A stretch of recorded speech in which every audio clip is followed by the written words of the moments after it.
Sunday morning.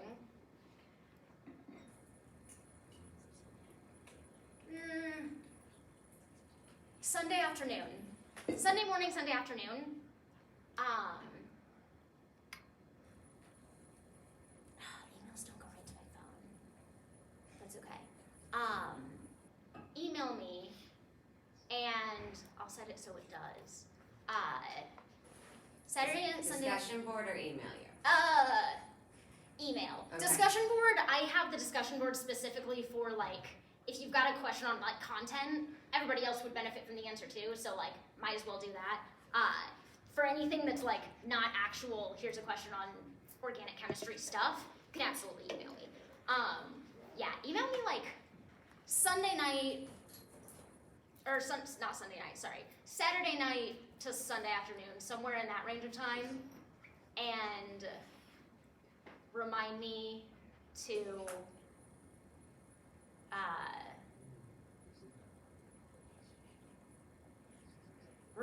at least decide how much of to start writing your exam, if I haven't already, and to decide how much of the old exams I can give to you guys. So email you. Yes. Email me. Exam reminder, whatever. Yeah. Practice problem reminder. Yes. Yep. Email me to remind me that. I'm gonna set up my phone. I think I can set up a specific inbox and just make all of your email addresses go to that specific inbox, and then maybe I can make my notifications on my phone only go off for that inbox so that I don't also get, because I'm the lab ordering person for my research group, so I also get emails from every single vendor of sciencey things. I don't want that to, I think I can do that. You can set up folders. Okay, and I can set specific folders to give me, Yeah, like you have a spam Like- folder, you can make like a vendor's folder. okay, all right. I might make a special folder for you guys and put that on like, alert me. Okay, now that I'm thoroughly wasting class time, whatever, it's fine. I know it sounds ridiculous that I'm like setting up this email reminder, but trust me, otherwise I make empty promises, and I do not mean for them to be empty, they end up empty. And I don't want to do that. But I also want to actually finish my, nope, I'm gonna sit over here because of that. Degree, thesis, dissertation, whatever. Okay, so, you guys really see that? I'm gonna zoom in. Well, are these pictures like kind of blurry to you guys, or is that like a useful size? You guys can see it? Okay, cool. People in the back, can you? Okay, cool. I was gonna go off my own judgment, but this doesn't work anymore. Okay, so quick primer on how to use a pKa table. So, let me go way back and draw us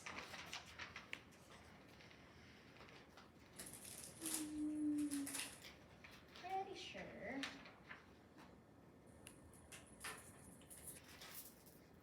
Yeah. Okay.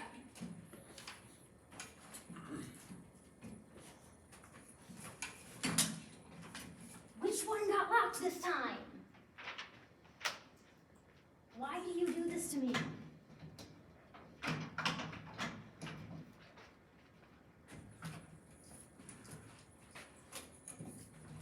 Okay. People over here, am I blocking this? Cool. Making sure that the camera can still see. Okay. Yeah, we're good. Okay, so there's an example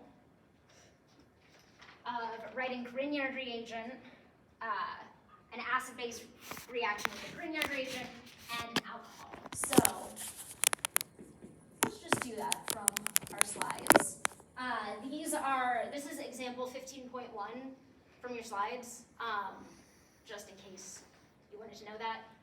The example and problem, like the numbers, the exercise numbers, they correspond with your book. So, just so you know.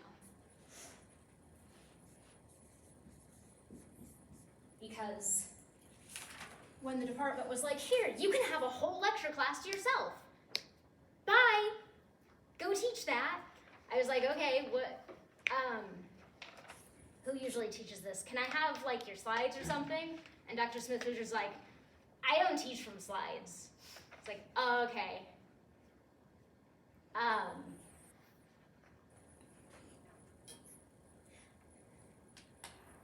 Where do I start?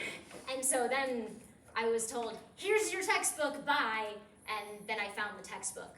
And the textbook publishers were like, here you go, we give you slides. So that's why they go so well.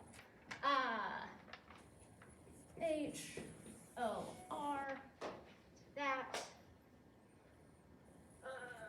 This is fine. We're gonna do up and down. It's okay when we do vertical chemical reactions, right? Okay. What's going to happen is we're going to get, these electrons are gonna go, hey, I would like that, please. And these electrons, that's pointing down at the hydrogen.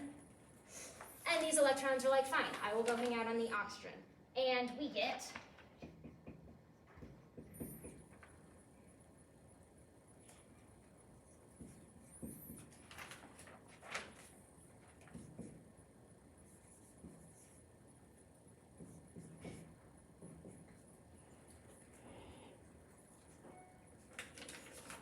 that part small, because that's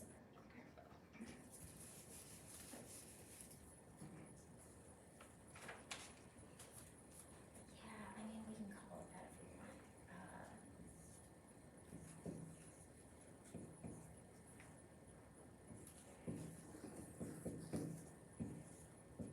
want. Okay.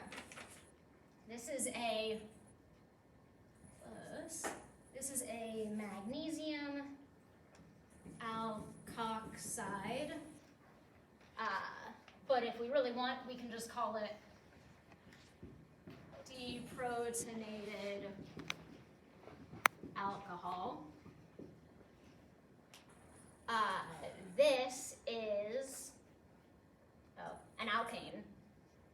Let me get a different color up in here because too much of the same color blends together.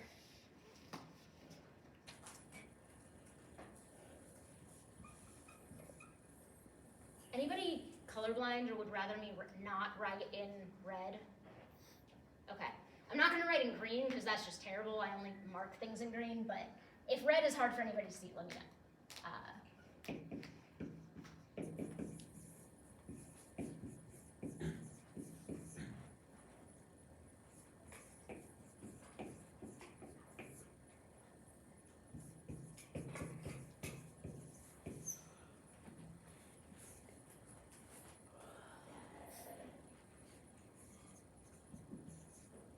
How do I spell Grignard?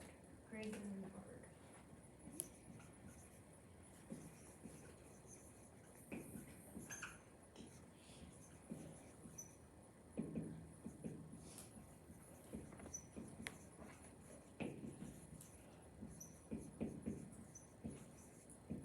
Okay. So, I've identified our O's on here. And the way that we can use a pKa table is, and it's important to, when you're talking about this doesn't have a pKa, or at least the pKa that's up here is not this. And this doesn't have a pKa. Bases don't have pKa's. I mean,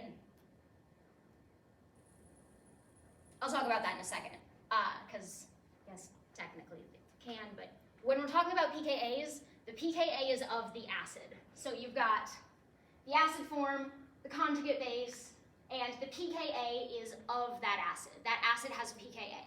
If we're talking about the base, we still might want to talk about pKa's, but when we talk about it, we're not going to say the pKa of that base. We're going to say the pKa of that the conjugate acid of that, or that base is conjugate acid. Yeah? Okay. So we can use a pKa table to decide if a reaction is going to happen, or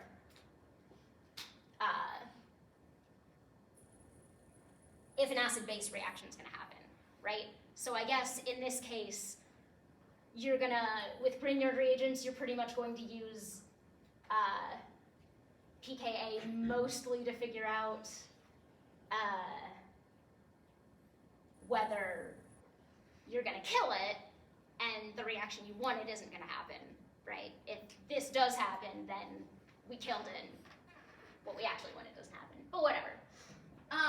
Let's see. So alkanes. Alkanes have a pKa of like 51-ish, or 50-ish.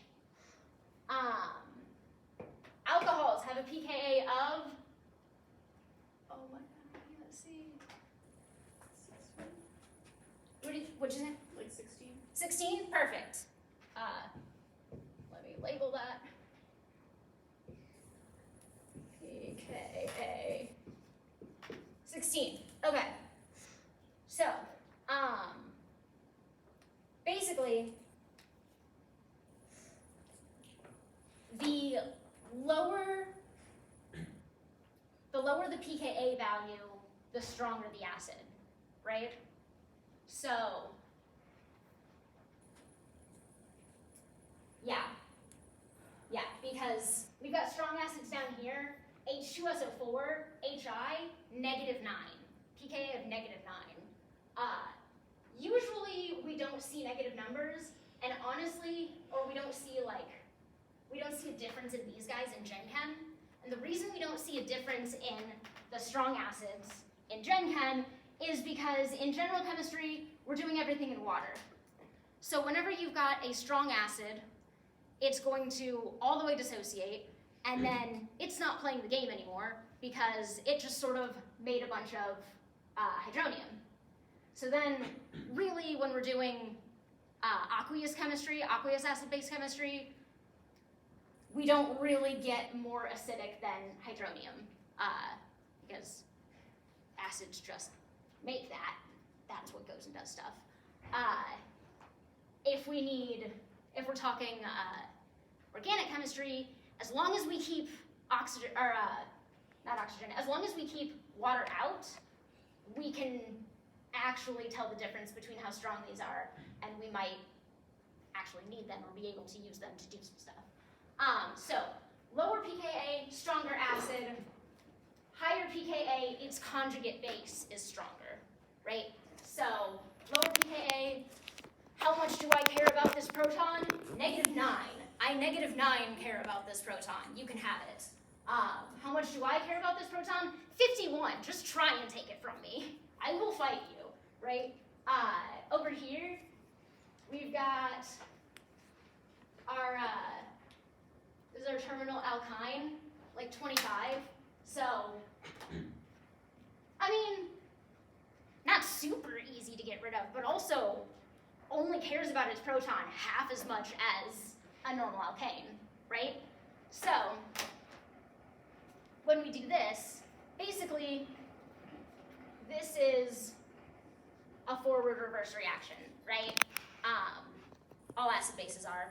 And so we want to know, is this way more favored or is that way more favored? So basically, which